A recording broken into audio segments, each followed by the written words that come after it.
Steve, Pennsylvania, you're on the Wilkow majority. Hello. Hey, Andrew. Calling again about the Wall Street protest. Still not getting why you're not on their side. But my question for you is, what do you think is more likely going to happen in this country? A communist takeover or Wall Street screwing the American people over again? Where was the last time the communists or the socialists took over a country where the people saw a clear indication of it and then woke up one morning and it happened? Okay, or just even small samples, like even any. I can give you all the small samples you want. We live in a capitalist nation, you know that, right? The markets are still free markets. No, they're not.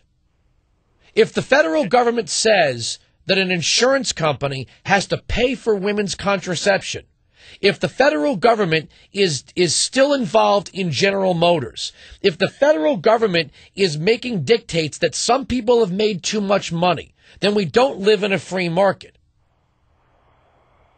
In a free market, how would the federal government dictate that an insurance company owes a woman birth control pills? What does that have to do with insurance? Okay, so the government subsidization of certain things, it means we're all communists now. Okay, I get it. No, okay, don't do the snarky. Well, I guess we're all communists now. Communism just doesn't pop up one morning. It doesn't just pop up. The reason why Hayek called it the road to serfdom is because there's a path. It's not like one morning everything is hunky-dory and the next morning you're in communism. Okay, but it's a process. You're vicious against attacks against these people, saying they're all they want is communism. I mean, actually, they in no way in any of their declarations have they ever said that they want to break up society or break down society at any kind. Really, because when I see those people marching with the socialist fists, unless you're going to tell me they're out there supporting some sexual fetish, they're out there supporting socialism. You can cherry pick stupid comments. I'm not cherry picking stupid comments, sir. There's video after video after video on YouTube. They're producing their own videos, sir. Right, and there's video and video after video of them saying very smart, reasonable things about what they want to see happen. How about this? How about just putting back in place the Glass-Steagall Act? How about just arresting people to defraud American investors? How about that? You want to throw Bernie Madoff in jail? Nope. Fraud is illegal, sir. Fraud is illegal. The only defrauding of the people comes from the government. Thank you for agreeing with me, but no, we didn't see anyone getting arrested on Wall Street. Obviously, sir, the people on Wall Street were working in cahoots with the government. Exactly. Now you're getting it. So now, what are these people want? What? They want a government that runs the economy to make it fairer in their minds. The government already has the power. They want government.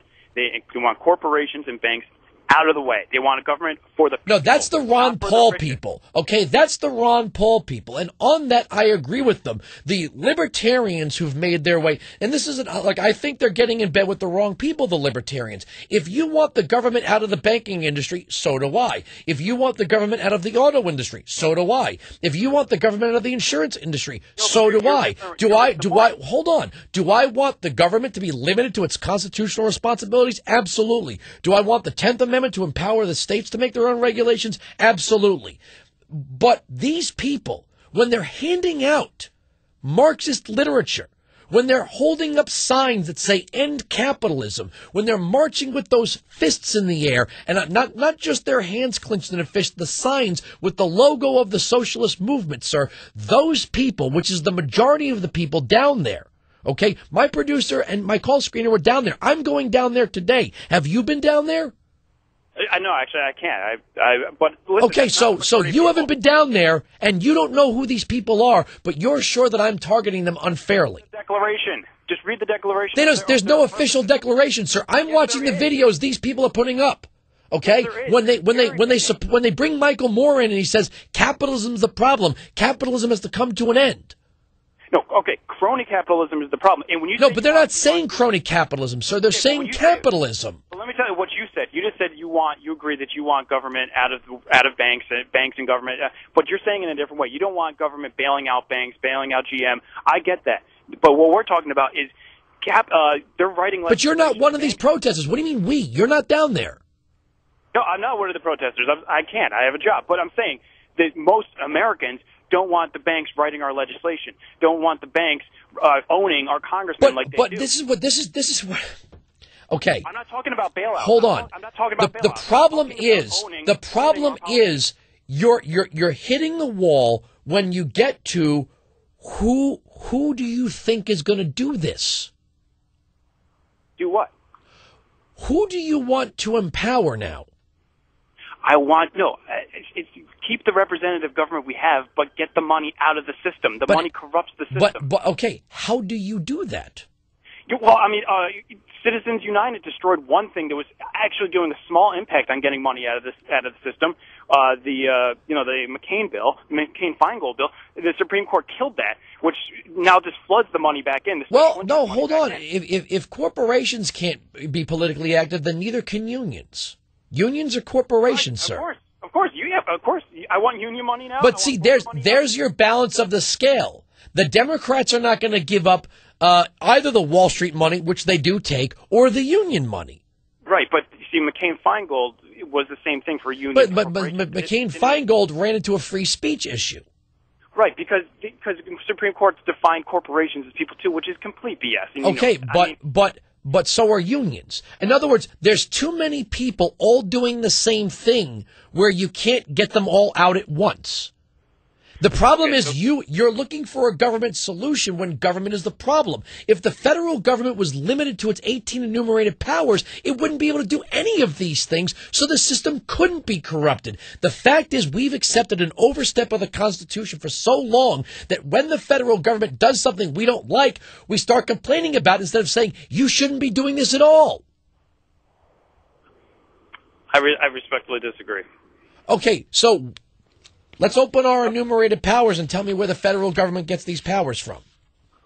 See, you're arguing a different point here. What I'm trying to say is that money influencing into our political process is nothing to do with what you're talking about. This has been a problem that's been going on for years. Corporations own our... Stop saying corporations, though, because the unions do it.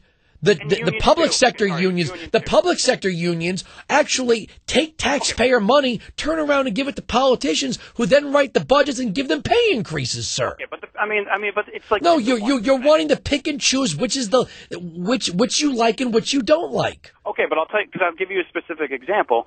The Halliburton loophole in the Clean Water Act. I mean, that affects people's lives. That affects people's drinking water. And in fact, the corporation doesn't have to disclose what it poisoned the people with. It's because the corporation bought off the politicians. And the same thing happened with General Electric and the Hudson River. Yet the president is in bed with Jeffrey Immelt. Yeah, of course. No, people that are actually liberal and are not Democrats don't like Obama. They know that he sold out to the banks and the corporations too. They thought they were going to get changed. They didn't. So then you've proven my point that you want an even more powerful government. No, I want a government that represents the people and not the wealthiest interests in this country. Okay, you're representative government of the people. You take money out, and everyone has a say. You can't. It's a government of the wealthy by the wealthy. No, but then you end up with a pure democracy where people could start voting to take other people's money away simply because there's more of you than there is of them, and they want what they want. You don't want it. A Republican form of government doesn't let 51% of the mob have whatever it wants. I know. We don't have a pure democracy anymore. Well, we never did. I mean, the word democracy doesn't even appear in the Constitution. I know. We have a republic. I thought you weren't going to take me that literal. I thought you knew what I meant. Is that I want. I don't know you. How much does to know what you mean? Well, I mean, come on. I want the people to have a say in the government, not the most wealthy entity. Okay, well then the Herculean task you're talking about is removing all 535 members of Congress. That's every senator, every congressman, the president, and the vice president, then breaking down all the bureaucracies. No, how much money they can accept from outside donors. That's it. But you're asking the people who take the money to write legislation saying they won't take the money. Here's the way I put it to somebody the other night. It's like the married man blaming the prostitute for his cheating. Okay? The lobbyists are not to blame here. If a lobbyist says, hey, I want to give you some money so you'll do things in my favor, it's the congressman's job or the senator's job to not take the money. But if they're all doing it, if they're all looking the other way while they're all doing it, The Herculean task is to remove them all or order them back to the Constitution, where they're involving. Okay, Steve, I got a lot of other calls. Look at it like this, and I don't think what I'm saying is a malevolent thing. If we don't let the government do certain things, then they can't do it corrupt. You see what I mean? For example, there's nothing in the federal Constitution that provides the federal government any power whatsoever to have a Department of Education. None whatsoever. Zero, zip, zilch. No warrant, no mention, nothing. So if people are going to complain about the Department of Education or lobbying by teachers unions or lobbying by corporations that want their products bought by schools, okay? Evil corporations want to get their products into schools. Teachers union want you have everybody trying to influence the federal education system. If we said to the federal government, you have no power over our education system, then there could be no corruption with regard to education. You see what I mean? That's just my example. That's a great point, but it doesn't work that way. And so we have right now corporations, because they have hundreds of billions of dollars, they write the legislation, they tell us what to watch, they own. They don't tell us what to watch. That one I don't accept. Oh, come on. Okay, listen, Steve, I got a lot of other calls. I gave you a ton of time. I think I was civil. I got to get to other calls here. Let's see, who do we